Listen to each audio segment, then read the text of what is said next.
Bro, I have good news for you. Pinapapunta tayo ni Mr. Romualdo bukas sa Indian Pacific Airlines. Magiging private pilots tayo, bro, para sa mga VIP clients niya. Ayos yun, di ba? Ito yun ha? Makakaroon na tayo ng time for our families kasi hindi ganun ka-hectic ang schedule natin. Uy. Psst. Brother, ayos yun, di ba? Parang ayaw mo. Hindi, ayos yan. Nakikinig ka ba, bro? Ayos yan, ayos lahat ng sinabi mo. Alam mo, pare, na-istorbo ako eh. Nakakasar ako dito kay Angelo eh, pare. Tantanan ko na daw si Emma dahil magpapakasal na daw sila. Eh, di ba nandun ka nun na nag-propose siya kay Emma? Eh, bakit parang nasasaktan ka? Ha? Hindi, pare, iba pa rin pag nanggagaling kay Angelo na kanya na daw si Emma. Eh, what more?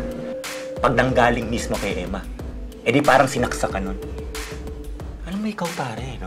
Malabo mo rin eh. Mas malabo ka sa mga babae ko. Bro, may Georgia ka na nag-propose sa'yo. Eh, gusto mo Emma.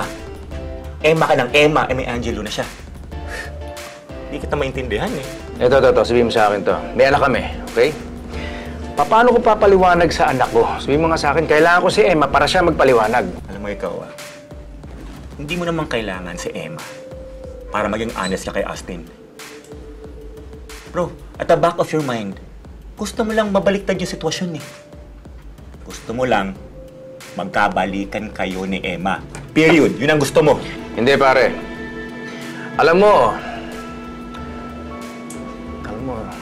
Ano? hindi ka nagkakamali. Tama yan eh.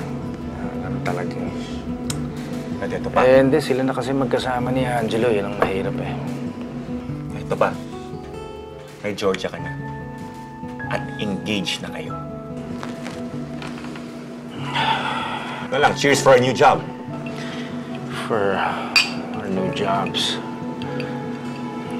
May magandang nangyayari sa buhay natin. Ito na yun. New jobs. New jobs. Hindi ito, pero new jobs. New jobs.